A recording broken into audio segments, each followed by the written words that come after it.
Productions. This is Body-Culinary, and today in these early day hours, I wanted to come in and to share some thoughts in the early morning clarity about the culture that we are in currently, which I've observed, and anything that I say in this channel is not necessarily the truth. It's one woman's perspective. And here's my alarm, my early day alarm. So, just sitting here in the early day reasoning with the culture of shame, of shame, of fear, which I've mentioned the basic fears on this channel numerous times, as well as bullies and opportunists. And this is a lot of what's being observed in the culture today. And I just wanted to share one woman's perspective as a chocolate woman, of course. All are welcome on this channel. So if you're keen to this topic, in particular, how this relates to many of us humans, especially women, when it comes to weight loss, which I like to refer to as weight release, and our esteem, which is there's a very, very deep connection. So if you're new to this channel, welcome on Body-Culinary. I'm a professional chef. I'm a personal trainer for many years, a fitness coach. I'm a nutrition consultant. I love to prepare beautiful food, and I love to feed people so that folks get excited that feeding and nourishing yourselves it doesn't have to be out of our reach. It doesn't have to be overpriced or expensive. It can be accessible to all. I also love to share encouragement towards peaceful consumption. What that looks like for me, and you will find your own sweet spot, is a consumption pattern that is centered around consuming whole, fresh, living fruits, vegetables, seeds, nuts, legumes, sprouts. You'll find whatever ratios work for you. And I love to encourage you to find and to relax into your journey of taking care of this human suit that you have, that you've been gifted with, that we have been gifted with, so that you can have the maximum experience before you lay down your human suit. I also like to share some of my journey of radical self-acceptance. So this is one of my little caps that I sleep on with, and I'm one of those people that have had loads of acne and scarring and hyperpigmentation. I also have very, very fine hair, and I'm not looking at these things right now, although they've been very uncomfortable, as a detriment. It's just been a life experience. So I'm into radical self-acceptance, really embracing and celebrating and relaxing into what it is that you have, to work with and to cultivate a healthy esteem. So that being said, if you find any value here, if you like, you're welcome to subscribe to the channel. Feel free to share it with someone that could use some support. Perhaps you might even want to replay this video while you're chopping your vegetables and doing a healthy, beautiful food prep for yourself and your family, perhaps while you're stretching or decluttering.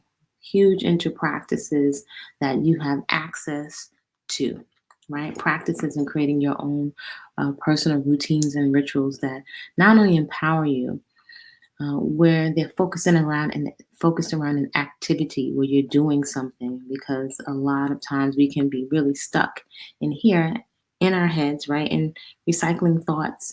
And a lot of life is happening out here where we have to get into action around the things that we say we value. So that being said, this culture of shame and bullies and opportunists, I just saw a video, and I will share it in the community section, about a ballerina, a young, her human suit is vanilla, ballerina, and she would be what most of us would say would be overweight or an unhealthy weight. And call me sensitive. I would just say, I don't think I'm overly sensitive. I think many of us are actually numb. So in any event, a young man actually on his channel. I think it's Nitrous TV shared the video. Um, she was going for ballet tryouts, and another girl, another dancer, really shamed her. And as I was watching the video, I am one that's very make an effort to be very observant of my thoughts and the feelings that come up, which is why I encourage a lot of relaxation on this channel.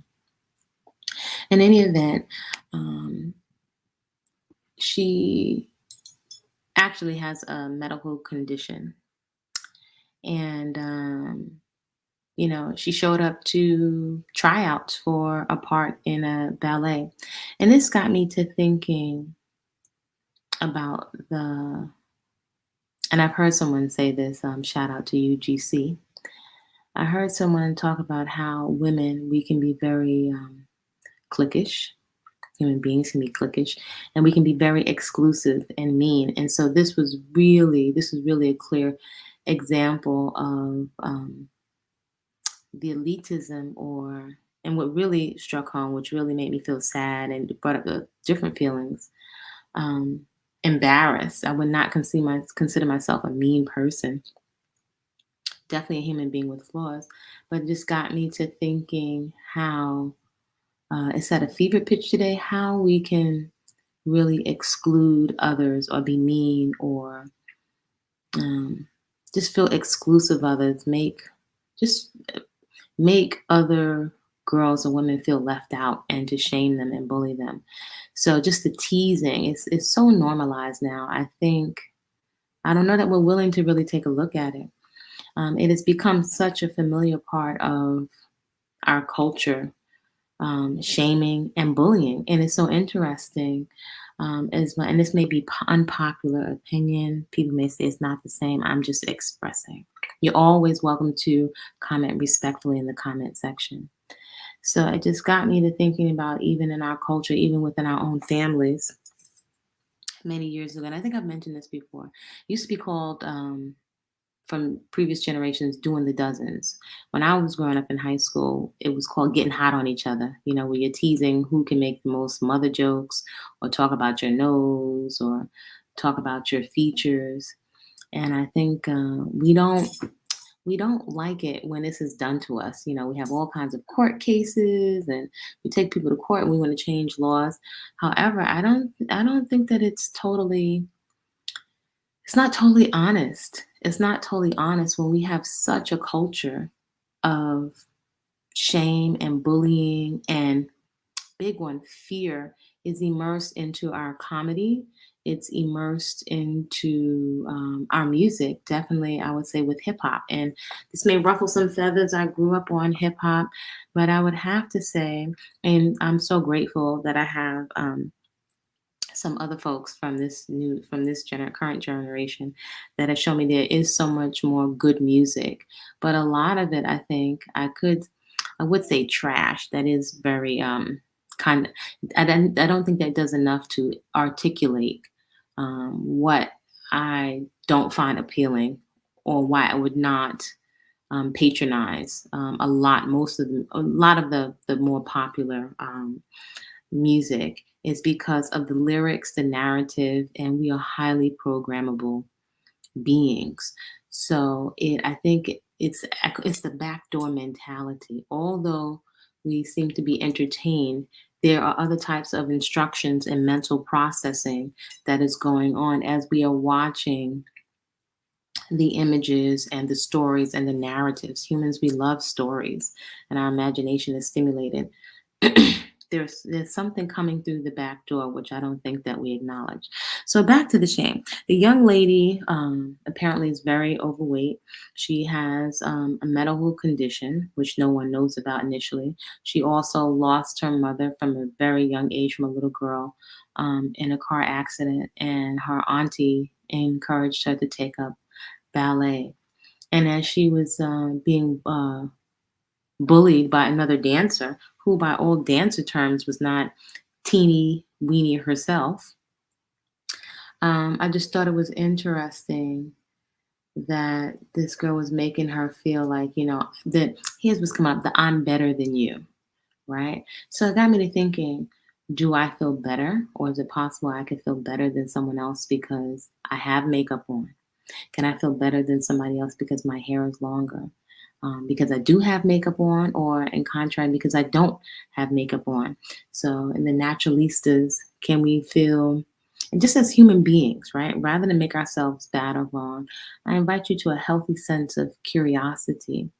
Can we become very elitist, right, in our camps because those girls have a perm, or their hair is fried, dyed, laid to the side, or this one that doesn't groom her hair, she needs to put some makeup on. So it appears energetically, it's the same thing. It's the same thing. And so it really got me to thinking more of uh, minding my business. And in the context, right? Because context is everything. In the context of, it made me aware, and I noticed this even in yoga with breathing. Go with me here. I found that my movement practice or my yoga, where I'm breathing, there's an intense focus on breathing, not even with any kind of music. That I found that it is deeply therapeutic and helped me to relax in the most practical way because I become very aware of my thoughts. I can watch my thoughts jumping all over the place, in particular with lots of judgments about myself. So yesterday, I could have called it a really crappy yoga practice, but then I was thinking like, wow, how could my personal movement practice, my vigorous, joyous movement, um, how could it be crappy? Uh, only because of the judgments, the internal judgments, not even judgments from other people. So there are layers to this. We have judgments about ourselves, and then quite often, as a species, we have a tendency to project our judgments on others. When I was many years ago, I didn't totally get this. Now I'm much more keen to it. So isn't it interesting that that practice, or that my yoga practice and my personal movement practice, that is something I notice distinctly. It is very distinct. It comes up because of the quiet and because of the focus on my breath. I can notice that when my thoughts go off, my breath goes off, and it's like a never ending movie screen maze of thoughts. And a lot of them are very, very judgmental. So it's like, wow, my flexibility isn't where it was. Listen to these are the judgments. Oh, I'm not as hot. I didn't warm up. It's like it just doesn't stop. It goes and goes. However, the distinction is in the noticing. So that's one particular practice, that once that's turned on and that awareness is triggered, then it can be very helpful in noticing where the mind is going throughout the day. And watching this particular video, it really triggers certain feelings around me being aware of, um, if I've ever, or when I've ever, even if I haven't expressed it externally, and I would think I'm a good person, but the feeling of even shame of ever having felt that I was better than somebody else, because I was more fit, and I've been very muscular and fit at different points in my life, and still in decent shape. And sometimes this is going on in your own head, or feeling better than somebody because I had a flying natural, or I've got some information they don't, or even for many years being a raw foodist or living foodist, which is one of the reasons why I prefer not to say raw foodist, because I notice a pattern. It's the label that we identify more with, as if I am the label, when it's really just something that I'm doing. And I could change my mind and do something else tomorrow. I realize that we start to can box ourselves in with all of these never ending labels. Even in today's current culture, just one woman's observation. And I totally get it. And folks looking to describe and express ourselves. Many of us humans say we don't want labels, yet we keep creating more labels and sub labels to not only identify our expression, but also to have a group or a sense of belonging, which is not a crime. However, I notice the same behaviors rear their head in terms of, um, this is our group, you have your group now, you can't be a member of this group. I've heard it with, interesting. even amongst chocolate people. We don't like to be on the receiving end of certain behaviors, but I've noticed it with it can extend to, I've heard the term straight people, um, us and them, and whether it's straight people, chocolate people, American, um, these folks are, Gentiles. It seems to be part of the human condition and how we are processing information and how we're passing on and modeling this behavior to young people, to children who are actually quite inclusive. Actually, children, if they see you are shaped differently, they may come up to you on the playground and want to touch your hair or ask you just some really um, honest, unfiltered questions about what they see. And I think the difference there is there's not this feeling of maliciousness. It's not the maliciousness. You don't feel the maliciousness and the vindictiveness, or even the projection behind it when they're very small children, and somehow that gets shifted. So it just really just got me to thinking, just the projection and the meanness, um, that we're projecting on other people. And it also got me to thinking, and I've mentioned this before, how much bullying of each other. And I see that there have been some shifts within the YouTube community with the something with the dislikes, which I think is very smart. As there's enough, I think, research or just patterns, because there are a lot of analytics that go on here to demonstrate. I've called it like a mob-like mentality, where folks with no avatar or no picture, no way to identify or to hold them accountable, um, express themselves in a negative way online, expressing their opinions. And it's not from a place of wanting to help. It's usually from a space of, let me get some popcorn and laugh at somebody else's condition. Where does that come from? It's coming from some place. And I don't suspect that it's something that strengthens us. I think it is actually weakens us. I think it weakens us. I think perhaps it can take our attention off of our own fears and our own insecurities. And I've mentioned fears on this channel before. So I will mention them again because I think they're very, very important. And their patterns and distinctions, I think that can be helpful. So they usually say that there are 6 basic fears.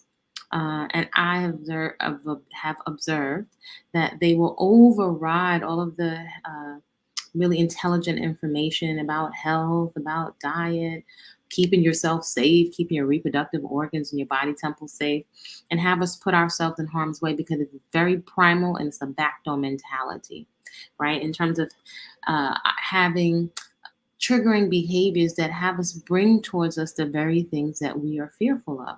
So the 6 basic human fears: poverty, fear of being criticized, fear of ill health, fear of loss of love of someone, fear of old age and death. Now, here's a slightly other different basic fears: criticism again, poverty, old age, and death. Big one here in terms of the judgment of ourselves. And if you even look at the way that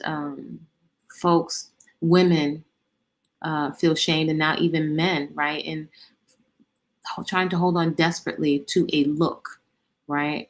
Quite often risking our body temples and placing our body temples in harm's way in order to hold on to youthfulness, right? Nothing, you're not condemning anyone's choices to beautify, but I'm always very curious about where it's coming from and if it's sustainable, right?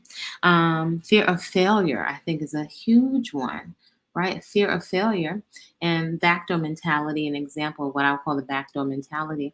The fear of failure can keep us paralyzed in our own mind from taking action. Isn't that interesting? When we have lots of talents, gifts, and abilities, the fear of criticism, of it not being good enough, or the mean comments that can come from other people, or even our imagination fueling us, like thinking all of these mean comments are going to come at us, and we have social proof online, it can keep us from getting into action around what we're interested in. So there's fear of failure.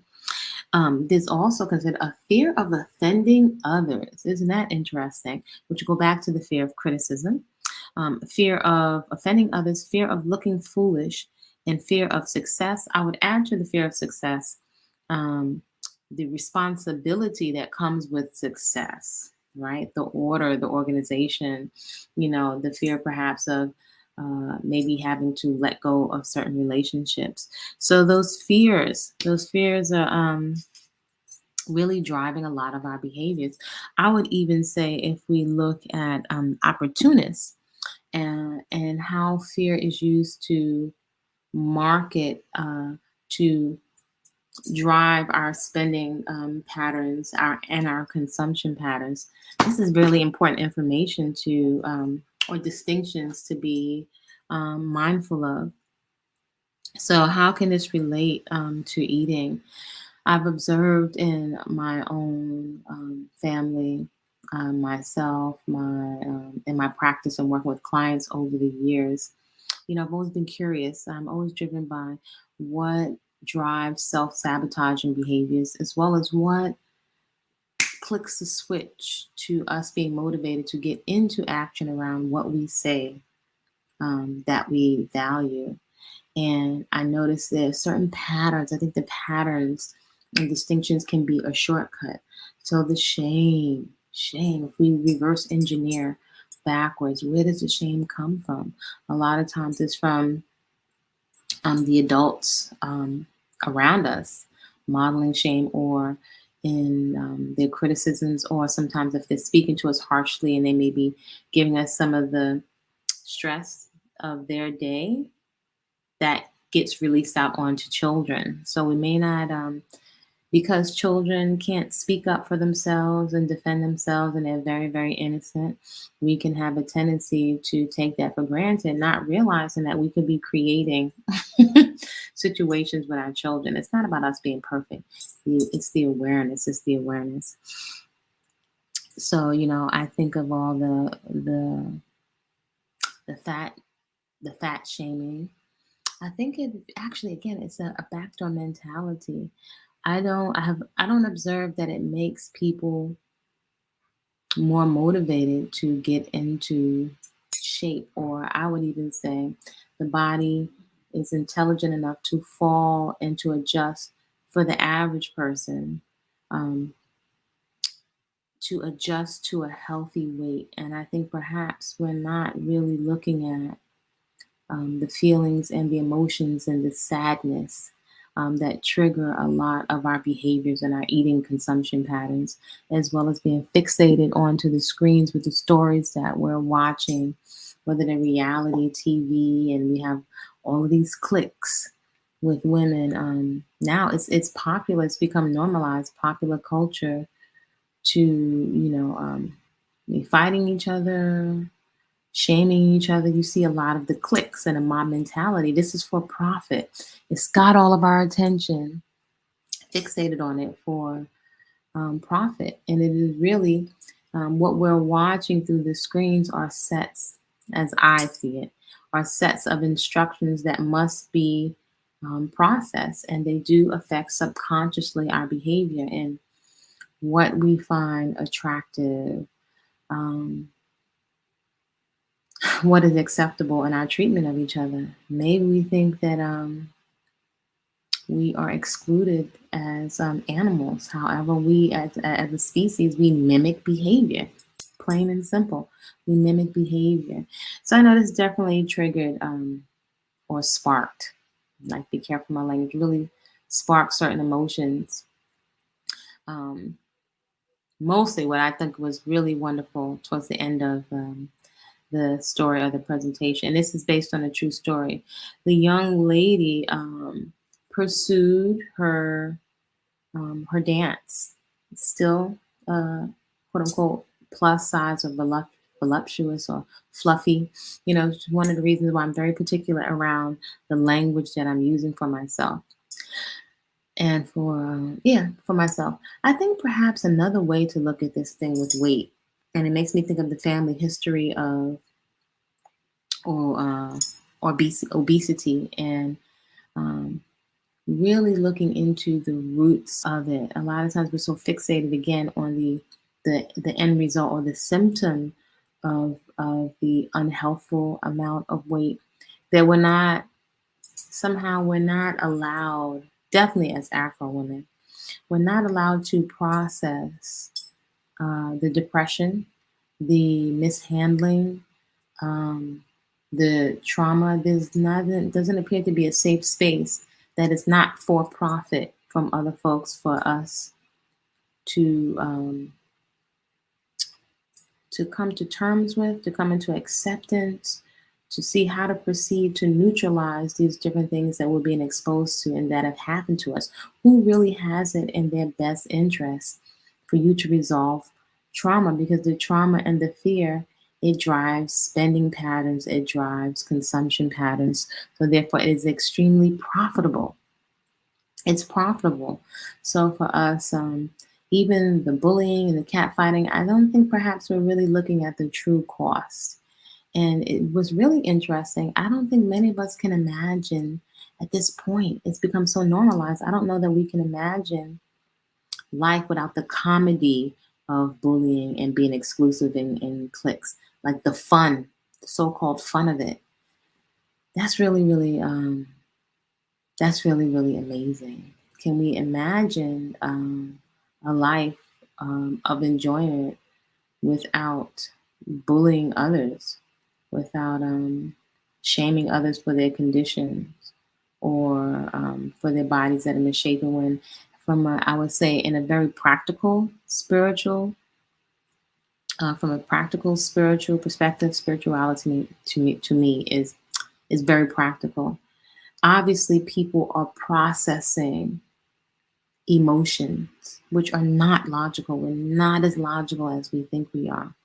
I think it's part of the hoax that keeps us spending a certain kind of way. Obviously, or maybe not so obviously to some folks, something mental and emotional is going on there. Trauma is being processed and it's not being acknowledged. Maybe perhaps because most people don't know what to do with that information. Don't know what to do with that information. So this is just something to consider. Have we become so callous, you know, that we're not feeling anything? Everything is a joke, and it's a mob mentality around other folks suffering. And so I would say when I see somebody, and I've seen it before at this, and it's actually come up more now. I've seen more women, and I'm going to say it as a personal trainer, as someone that has felt a certain kind of way about having um, a fit body and different levels of fitness throughout my life. Um, Also knowing it's like to be a little, more chubby for me, or to have more weight on me.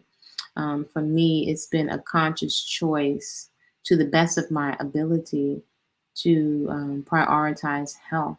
But I also will say, and I will also say, I'm very, very clear. It's not just the food, right?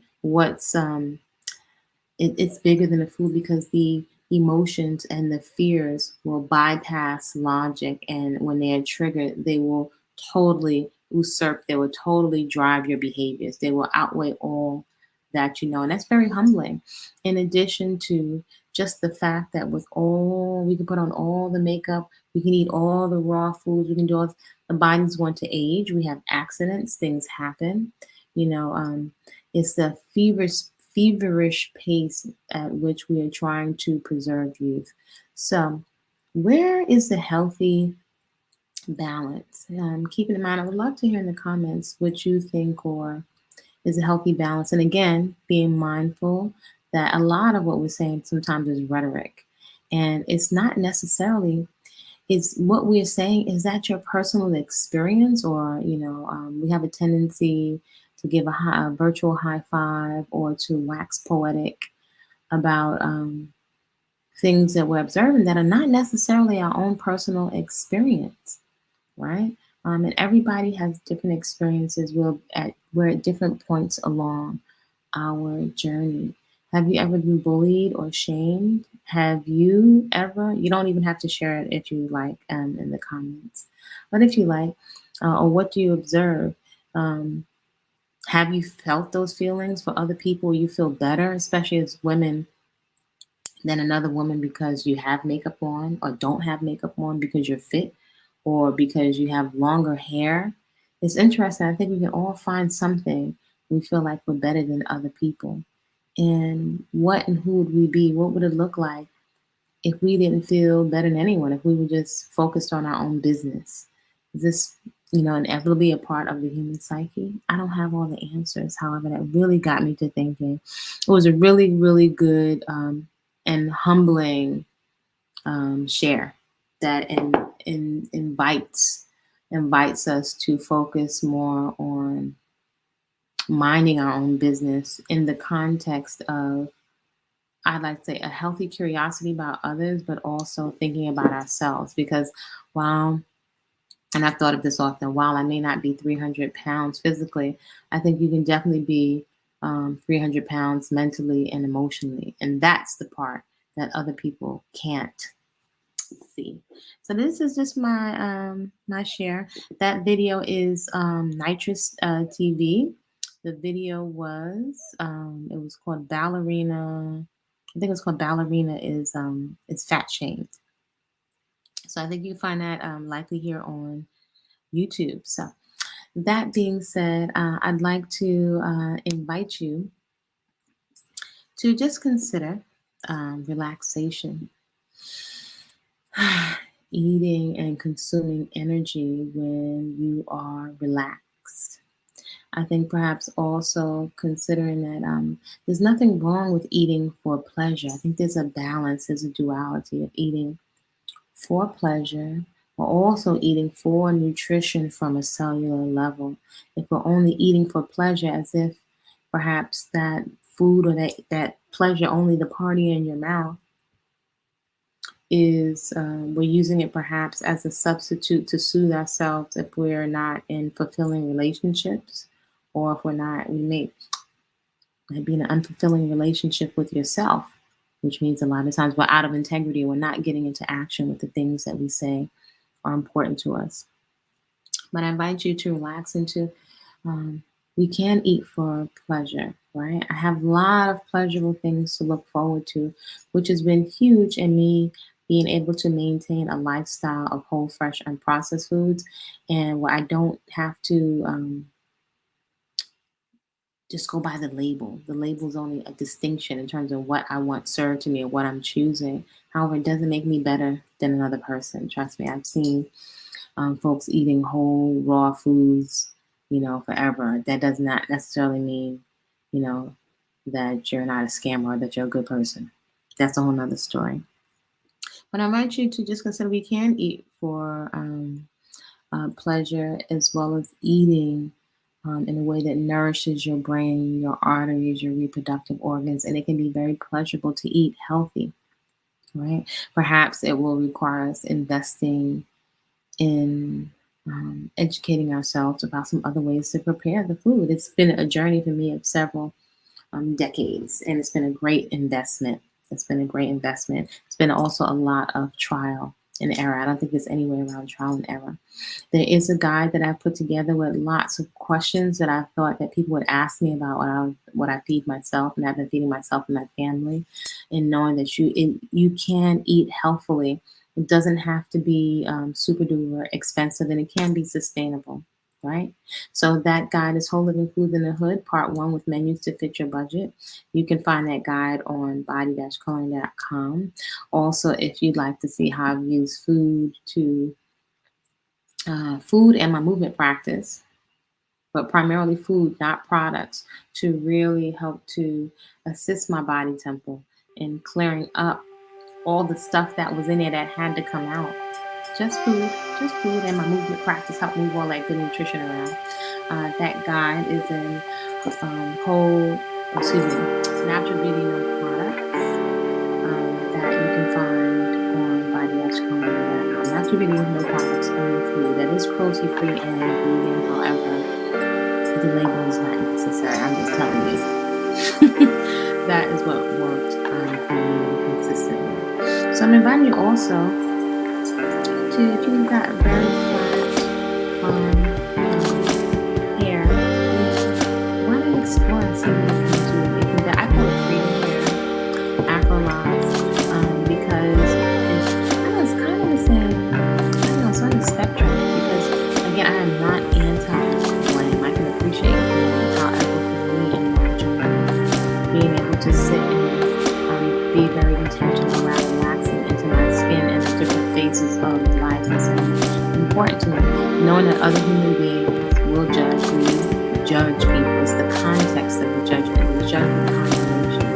There's judgment that's common sense. There's also judgment assessing safety, assessing health. It's part of what human beings do. So I'm not here to demonize judgment. It's the context of judgment. Everything is context.